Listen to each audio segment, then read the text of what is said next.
안녕하세요. 투자 쉽게 하자 김PB입니다. 단 한 번의 폭락장으로 전 재산 날아가는 이유에 대해서 오늘 말씀드려볼까 합니다. 지금 이제 최근에 시장이 폭락장이 시작될 거다, 하락장이 시작될 거다 이런 우려감이 되게 많으시거든요. 그래서 요거를 좀 이제 한번 오늘 다뤄볼까 하는데 아마 제가 데이터 중심으로 많이 말씀을 드리잖아요. 근데 오늘 얘기는 조금 더 직접적으로 와닿는 얘기이실 거라고 저는 봅니다. 일단 나스닥 차트를 보게 되면은 나스닥이 강력한 폭락을 쭉 이어간 이후에 파동 끝자락 제가 말씀드렸던 이 병옥점 지점에서 정확하게 반등을 하고 있고 16,800포인트가 일단 올라와서 안착을 하는지 여부를 판단해야 이제 더 올라갈 수 있을지를 볼 수 있다 이제 말씀을 드렸습니다. 근데 이 거래일 연속으로 지금 반등을 하고 있음에도 불구하고 대부분 지금 손실 중이신 분들의 계좌가 아직 복구가 안 되고 있어요. 왜냐? 시원하게 떨어지고 찔끔 오르고 있는 상황이거든요. 그래서 약간 모멘텀이 아쉬운 상황인데 지금부터 당분간 여러분들이 매매를 하실 때 정말 주의해서 하셔야 되는 이유가 있습니다. 그 이유가 뭐냐면 나스닥 차트를 보게 되면 닷컴 버블 당시 2000년에 닷컴 버블 터질 당시 그때 당시에 이제 주요 위기 상황 그러니까 닷컴 버블 터질 당시에 그때 주가 폭락하는 패턴을 보게 되면 닷컴 버블 당시에 이렇게 주가가 쭉 떨어지다가 이렇게 반등하는 구간들이 계속 나와요.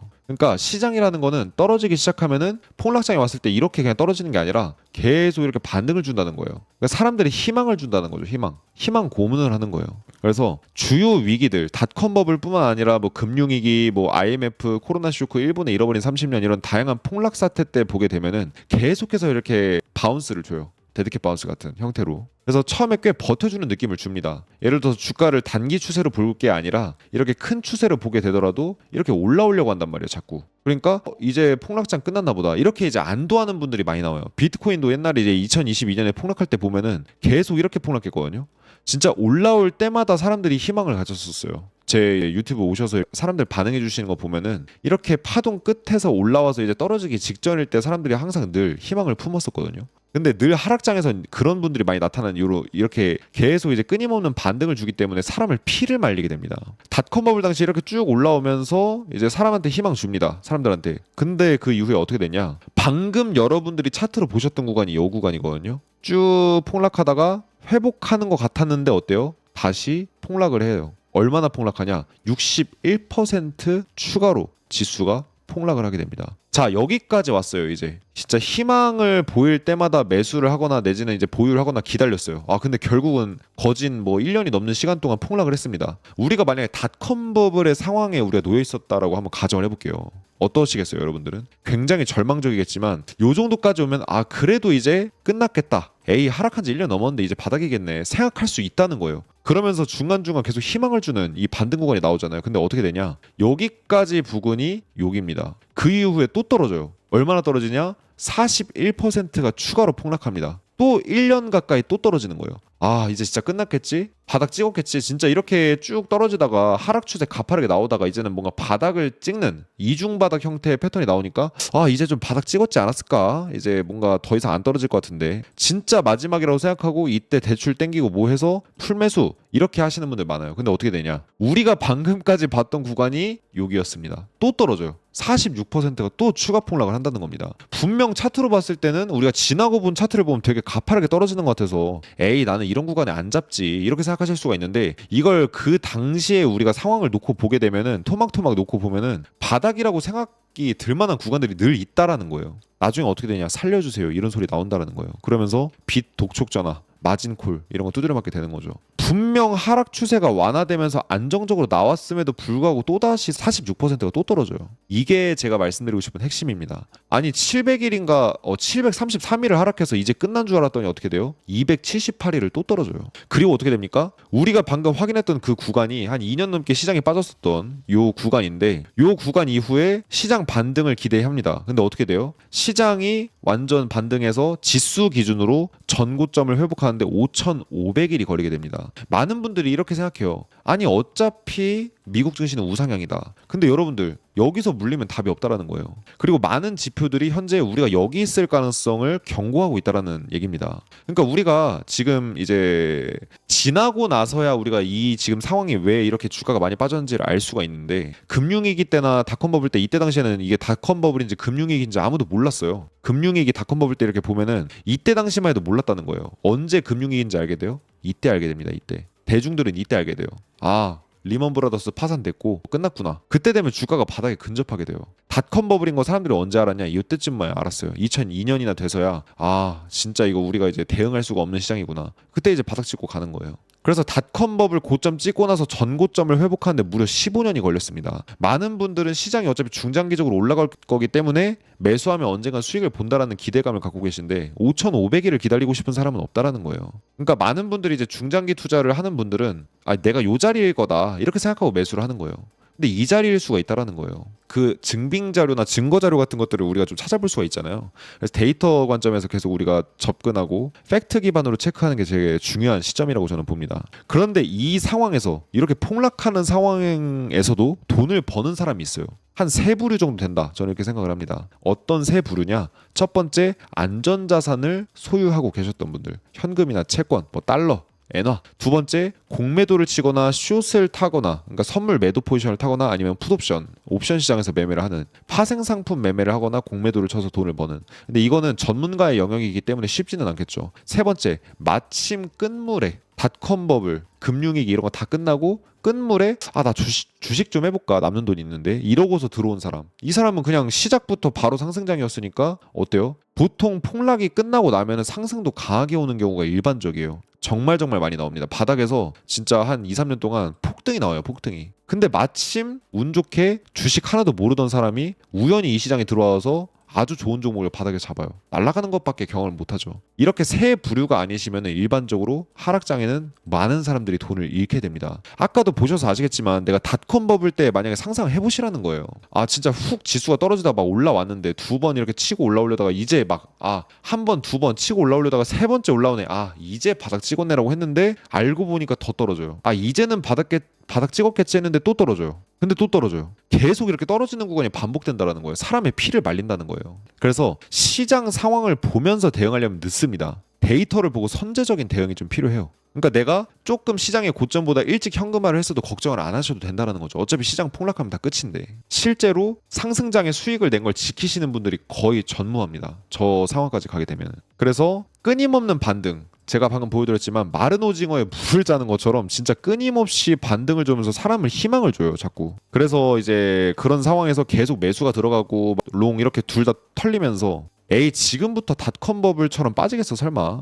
대공황 때 같은 일이 또 생기겠어? 여러분들 하락장은 미국 역사상 6년에서 8년 정도, 통계적으로 봤을 때 한 100년 정도 통계를 보면 6년에서 8년 정도에 한 번씩 오는 아주 자연스러운 현상이에요. 자연스러운 현상. 그래서 하락장이라는 건 늘 우리한테 끊임없이 다가오던 그냥 그런 평범한 시장입니다. 상승장이 평범한 시장이 아니라 하락장도 평범한 시장이라는 거예요. 상승장, 하락장 둘 다 합쳐야지 평범한 시장인 건데 늘 상승만 할 거라는 기대를 하면 안 된다는 거죠. 만약 이 전제가 틀려서 그러니까 만약에 이런 거예요. 여러분들이 지금부터 금융위기, 경제위기 이런 거 터지겠어? 주가 지금 찍어 눌러서 많이 떨어지긴 했지만 그래도 지금 이제부터 반등하고 있잖아. 지금이 바닥이야. 근데 만약에 이게 틀렸다면 어떨까요? 만약에 여러분들이 그래도 혹시 모르니까 현금 보유하자. 전고점 회복했을 때 전고점 딱 뚫을 때 사요. 이때는 훨씬 안정적이거든요. 왜냐? 이미 매물을 다 소화하고 올라왔기 때문에. 그러니까 이때 사도 늦지 않아요. 근데 이때 지금 오늘 좀 반등했네, 추매해야지 하고 딱 했는데 만약에 금융위기 같은 일이 터져요. 그럼 어떻게 될까요? 만약에 이 전제가 틀리게 되면 여러분들 최악의 상황이 발생한다는 거예요. 방금 제가 앞서 말씀드렸던 그 시나리오들이 여러분들의 이야기가 될 수도 있다는 겁니다. 계속 희망 고문을 하는. 그래서 손실이 계속 발생하게 되니까 막 떨어지니까 어때요? 손실 생깁니다. 그래서 그 손실 메꾸려고 어떻게 해요? 다급하게 자꾸 매매를 하면서 들어가지 말아야 될 자리에서 롱 포지션도 들어갔다가 숏 포지션도 들어갔다가 올라가는 거에 투자하고 떨어지는 거에 투자하고 이 투자에서 물리고 또 상승 투자다 물리고 이렇게 두 포지션에서 동시에 손실이 발생하면서 계좌가 계속 빠르게 썰려 나가는, 마치 진짜 금융위기 때의 차트처럼 내 계좌가 가파르게 썰려 나가는 이런 현상이 벌어진다라는 겁니다.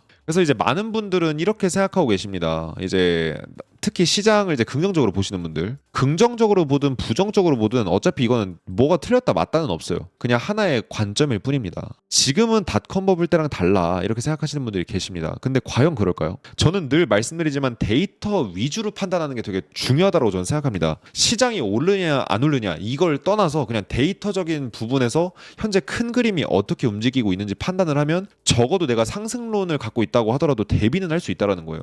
뭔가 위험한 상황이 왔을 때 남들보다 한 발 먼저 빠져나갈 수 있다는 거죠. 자, 현재 코로나 쇼크 금융위기 닷컴 버블 때 패턴을 보게 되면은 지금 현재 중소기업의 이익을 못 내는 무수익 기업, 즉 좀비 기업이라고 하거든요. 이거를 좀비 기업이라고 하는데 현재 이제 미국을 기준으로 수익을 못 내는 무수익 기업들, 즉 좀비 기업이 44% 정도 됩니다. 100개 정도 회사가 있다라고 치면 어때요? 44개 회사가 영업이익도 못 내는 거예요. 오히려 손실을 보고 있는. 근데 코로나 쇼크 금융위기 닷컴 버블 때보다 이제 그 정도가 비슷하거나 그 이상이 되는 수준까지 지금 올라왔다라는 겁니다.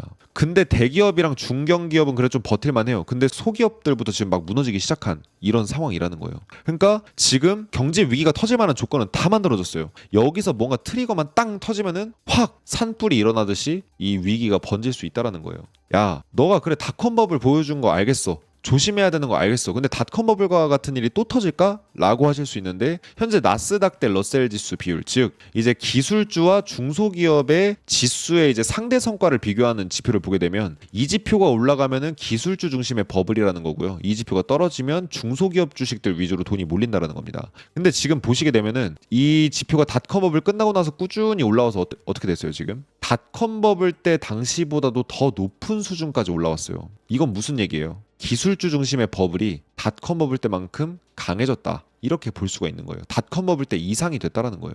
즉 기술주에 어마어마한 돈이 쏠리고 그 다음에 시장에 버블이 발생한 미국 닷컴 버블이 터지기 전과 상황이 전혀 다를 게 없는 이런 상황이라는 말씀을 드리는 겁니다. 자, 뿐만 아니라 더 심각한 사실은 뭐냐면 대형주의 자금이 얼마나 집중되어 있는지 비율을 보는 지표가 있어요. 1925년부터 현재까지 100년 정도 가까이 되는 기간 동안의 데이터인데 여기 지금 이제 2015년이니까 여기가 2024년 되겠죠. 근데 이제 골드만삭스나 블룸버그 쪽 이제 이런 쪽에 있는 데이터인데 자 보시면은 지금 현재 수준이 어디까지 올라왔냐면 미국 닷컴 버블 금융위기 수준은 그냥 넘어섰고요. 미국 1970년대 당시에 니프티 피프티 버블이라는 게 있었어요. 이때 당시보다도 더 높고 어느 정도 수준까지 왔냐? 미국 대공황 때 수준을 넘어섰다. 즉 이게 왜 이렇게 이제 시장의 버블이 터지기 직전에 왜 항상 이렇게 대형주에 자금이 집중되냐? 시장에 개인 투자자들이 많이 들어오면은 대형주 쪽에 돈이 많이 몰리는 특징이 있어요. 왜냐? 이제 주식 3일 됐어요. 뭐 살지 모르겠어요. 그럼 뭐 삽니까? 어떤 거 살지 모르겠을 때 사는 종목은 우리나라로 치면 삼전이나 카카오 사는 거예요. 왜냐? 내가 어디서 들어본 주식이니까. 큰 회사는 망하지 않는다. 절대 안 떨어진다. 어차피 오랫동안 투자하면 수익 본다 그랬어. 이렇게 생각하고서 대형주를 들어오게 됩니다. 그래서 보통 경제 위기가 이거 말고도 다양한 이유가 있지만 보통 그래서 경제 위기가 터지기 임박했을 때 버블이 심각한 절정에 다다를 때는 모든 개인 투자자들이 시장으로 뛰어들어서 매수를 하기 때문에 특히 초보자 개미들이 많이 들어올 때가 고점이거든요. 마지막 호구가 누구냐? 주식한 지 얼마 안 된 하지만 돈은 많은 개미. 이게 바로 시장에서 원하는 가장 큰 호구예요. 외인하고 기관하고 개인이 셋이서 피 터지게 싸우는 시장이 바로 주식시장이고 전세계 금융시장인데 거기서 항상 개인의 돈을 기관과 외국인이 빨아먹는 구조로 이루어져 있어요. 기관들이 조금 먹고 나머지는 다 외국인이 먹습니다. 그러면은 이 판에 누군가 호구가 들어와줘야지만 이 둘이 돈을 벌 수 있잖아요. 그 호구가 누구냐? 주식한 지 얼마 안 된, 투자 시작한 지 얼마 안 된 돈만 많은 사람. 이게 바로 호구라는 거예요. 그런 사람들이 절정에 달했을 때가 보통 대공황 터지기 임박한 시점인데 지금은 미국 대공황 때 이래로 100년 만에 이런 버블 수준이 굉장히 심각한 수준까지 왔다라는 말씀을 드리는 겁니다. 이거 말고도 미국 대공황 때랑 지금 현재 경제 상황이 비슷하다라는 건 제가 다양한 데이터들 뭐 미국의 소득 점유율이라던가 뭐 내지는 뭐 다양한 지표들 뭐 버핏 지수도 그렇고 다양한 지표들 가지고 이 이유를 말씀드리고 있죠. 그래서 대공황 이래 어떤 극단적인 어떤 투기의 심리나 비율이나 이런 것들이 대공황 이래 최대치에 도달하고 있다. 근데 지금 이제 닷컴 버블 수준이 아니라 지금 닷컴 버블처럼 떨어질 걸 걱정하는 게 아니라 미국 대공황 때처럼 지수가 이렇게 너무 박살나진 않을지 이걸 오히려 걱정해야 된다는 거예요. 제가 드리는 말씀은 미국 대공황 때 어떻게 지수가 빠졌냐면 쭉 떨어지다가 반등하다가 다시 떨어지는 식으로 가게 됩니다. 이때 당시에 3개월이 안 되는 시간 동안 제가 알기로는 한 아마 7, 8주 정도의 기간 동안 7주에서 8주 동안 지수가 마이너스 50%를 찍어버려요. 그러다가 시원하게 반등 주면서 마지막 희망을 하이먼 미스키 패턴으로 주고 그 다음에 쭉쭉쭉쭉쭉쭉쭉쭉쭉 8번의 파동을 만들고서 떨어집니다. 그래서 오히려 그런 시장이 벌어지진 않을지 오히려 더 걱정해야 되는 상황이다. 그리고 최근에 이제 금융 컨디션 지표들 보게 되면은 진짜 확실히 뭔가 조금 조심해야 되는 분위기는 확실하다 이런 생각이 드는 게 골드만삭스 금융 스트레스 지수라는 게 있어요. 이게 뭐냐면은 금융 시장이 어떤 리스크가 높아지면 높아질수록 이 지표가 상승합니다. 그래서 이제 2022년에 지수 빠질 때도 그렇고 코로나 쇼크 때도 그렇고 제조업 위기 때나 이런 때도 그렇고 금융 위기 때도 그렇고 이 파이낸셜 스트레스 인덱스가 높아지는 특징을 우리가 확인할 수 있어요. 그래서 이 지표는 높아지게 되면 어떻게 된다? 시장이 빠질 만한 어떤 그런 하락 강도가 강해지는 이런 상황이라고 보시면 됩니다. 근데 지금은 굉장히 낮은 수준까지 유지했다가 바닥에서 굉장히 꽤 빠른 속도로 올라오고 있는 상황이에요. 그러니까 지금 이게 이제 경제 위기일지 아닐지는 지금 올해도 안 봐도 돼요. 제가 봤을 때는 몇 주 안에 결정이 날 겁니다. 길어봤자 몇 주고 조금 빠르게 분위기를 파악할 수 있다. 데이터로 좀 판단하려면은 며칠, 조금 더 걸려도 1, 2주면은 아마 결정이 될 것 같아요. 지수가 빠르게 이렇게 떨어져서 이제 파동 끝자락 부분에서 올라오고 있는 상황이기 때문에 여기서 올라올 거면 치고 올라와서 빠르게 올라올 겁니다. 하락이 가파르면 그만큼 상승도 가파르게 나와요. 근데 가파르게 못 올라주고 떨어진다. 그러면은 우리가 진짜 아까 말씀드렸던 이런 이제 안 좋은 상황들을 대비를 해야 되는 다 주식 이거 뭐고 다 팔고 현금만 갖고 있어라 이렇게 말씀 안 드릴게요. 누구나 다 투자하고 싶은 자기만의 어떤 이상향과 어떤 투자 전략이 있으니까 그 대신 조심은 하자 우리 요 말씀은 좀 드리고 싶은 거죠 저는. 그래서 저는 조급할 필요가 전혀 없다고 생각을 해요. 물론 시장이 계속 이렇게 천정부지로 치솟을 것 같다는 확신이 들면 조급함이 좀 느껴질 수 있죠. 근데 지금은 하락을 쭉 하다가 이제 막 반등을 시작하는 자리인데 여기서부터 벌써 조급하게 눌림목이라 생각하고 들어갈 필요는 없다라는 생각이에요. 조금 더 확실해지면 그때 들어가도 늦지 않다. 조금 시장의 수익 덜 보면 어때요? 안전하게 가는 게 낫죠. 자 그리고 고용시장 상황도 지금 사실 굉장히 좋지 않습니다. 지금 실업률이 바닥에서 스물스물 올라오고 있기는 한데 아직까지는 실업률이 장기적인 평균치에 비해서 한참 못 미치는 수준이기 때문에 그래도 아직은 실업률이 낮은 수준이야 이렇게 이제 생각하시는 분들이 많아요. 사실 솔직히 말씀드리면 이미 샴룰 발동됐죠. 이미 이거 몇 개월 전에 발동이 됐는데 실업률이 장기적인 평균에 비해서 단기적으로 미친 듯이 높아지면 샴룰이 발동됩니다. 샴룰 발동되면은 거의 80% 이상 확률로 경제 침체가 왔어요. 주가도 많이 폭락하고. 근데 이런 샴룰이 아니더라도 미리 우리가 알 수 있는 방법이 여러 가지가 있는데 고용 시장에 다양한 데이터가 있습니다. 예를 들면은 풀타임 잡, 그다음에 파트타임 잡, 즉 이제 시간제 근로자랑 정규직 근로자의 비율을 보는 지표가 있습니다. 이 지표가 떨어지면은 이제 정규직 일자리는 많이 사라지고 파트타임 일자리만 많아진다라고 보시면 될 것 같고요. 이 지표가 올라가면은 정규직 일자리가 많아진다라는 겁니다. 그럼 여러분들이 한번 상식적으로 한번 생각을 해볼까요? 정규직 일자리가 많아지는 게 경제가 좋아진다라는 걸까요? 아니면은 파트타임 일자리가 많아지는 게 경제가 좋아진다라는 걸까요? 당연히 풀타임 잡이 많이 늘어나는 게 좋겠죠. 그래서 경제가 성장하는 시기에는 풀타임 잡이 많이 늘어나고 경제가 악화되는 시기에는 파트타임 잡이 많이 늘어납니다. 근데 지금 어떤 상황이냐면 고점을 찍고서 계속해서 가파르게 떨어지면서 결국 지금 임계점 수준을 넘어섰고 정규직 일자리는 계속 증발하는 반면에 파트타임 일자리만 계속 늘어나고 있는 이런 상황입니다. 자, 잘 보세요. 자, 지금 이게 현재 여기까지 왔거든요. 여기까지만 왔어도 뭔가 좀 심각하다라는 걸 눈치채야 되는데 코로나 쇼크 금융위기, 2000년대 닷컴 버블, 90년대 경제 침체 어떻습니까? 경제가 주요하게 침체되는 때 수준으로 이미 꺾였어요. 그 상황에 주가지수는 고점에서 갑자기 이렇게 꺾이려고 하고 있습니다. 살짝 반등했지만 이거를 우리가 그냥 마냥 우리가 좀 희망적으로만 봐야 되는 시장일까요? 저는 이거는 조금 이제 현실적으로 판단할 필요가 좀 있다라고 봅니다. 그래서 지금 이제 미국을 기준으로 실업률이 슬금슬금 올라오고 있다. 하지만 고용 건전성은 이미 최악이다. 이거 제가 1년, 2년 전부터 계속 말씀드렸습니다. 이미 멀티플 잡홀더라고 해가지고 투잡, 쓰리잡 뛰는 사람들이 20년 만에 닷컴 버블 이래로 20년 만에 최대치를 찍고 있어요. 그리고 이제 어떤 이런 다양한 고용 지표들이 주요 경제 위기 수준까지 지금 경제 위기가 임박했던 수준까지 늘어나고 있다. 이런 얘기를 하고 있습니다. 자, 그럼 시장이 최근에 올라간 이유가 뭐냐? 최근에 일본 은행이 금융시장 불안정하면 금리 인상 안 한다. 그러니까 즉 지금 일본 은행이 재미있는 사실 중에 하나가 뭐냐면 저도 이거는 어떤 구독자분이 말씀해 주셔서 알게 된 건데 일본이 금리를 높이게 되면 그때부터 시장 하락이 시작된대요. 근데 찾아보니까 실제로 어느 정도 아다리가 좀 맞아 떨어져요.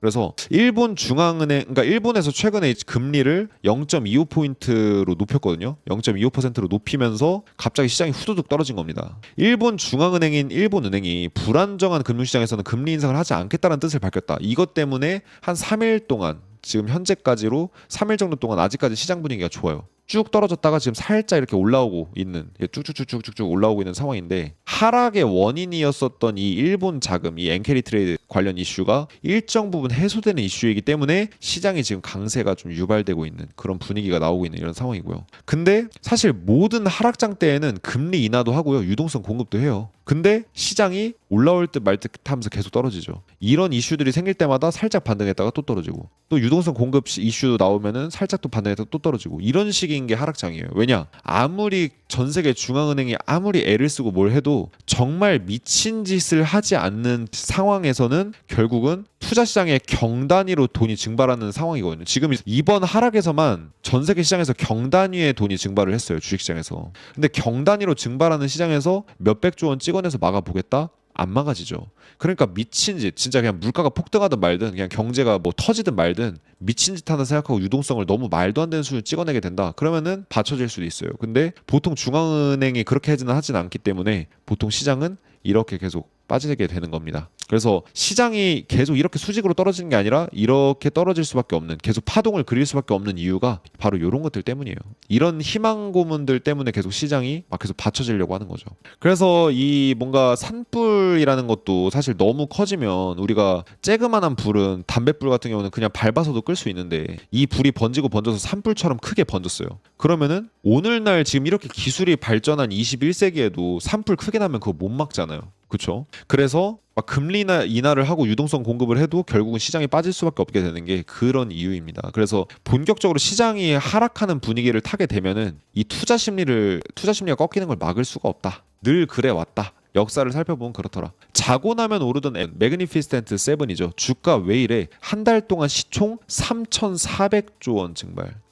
자, 여러분들, 미국에서 가장 잘 나가는 빅테크 7개 기업이 있습니다. 뭐 테슬라도 있고, 애플도 있고, 마이크로소프트도 있고, 뭐 메타도 있고, 다양하게 있어요. 아마존도 있고. 근데 지금 이 한 달 동안, 시장이 쑥 빠지는 한 달 동안 이 7종목에서만 3,400조 원이 증발을 했대요. 근데 미국이 보통 양적 완화든 뭐든 하게 되면은 찍어내는 돈이 막 1,000조 원, 뭐 500조 원, 이걸로 시장을 막으려고 하거든요. 근데 이 7개 기업에서만 3,400조 원이 증발했습니다. 그러면 전 세계 주식시장에서는 얼마가 증발을 했을까요? 대충 1경원 잡으시면 됩니다. 주식시장이랑 전반적인 투자시장 다 포함해서 1경원 정도가 증발했다, 이렇게 보시면 되는데, 1경원 정도가 증발하는 것들을 500조 원, 1,000조 원 갖고 막으려고 한다? 유동성을 이렇게 500조 원, 1,000조 원이 적은 돈이 아니잖아요.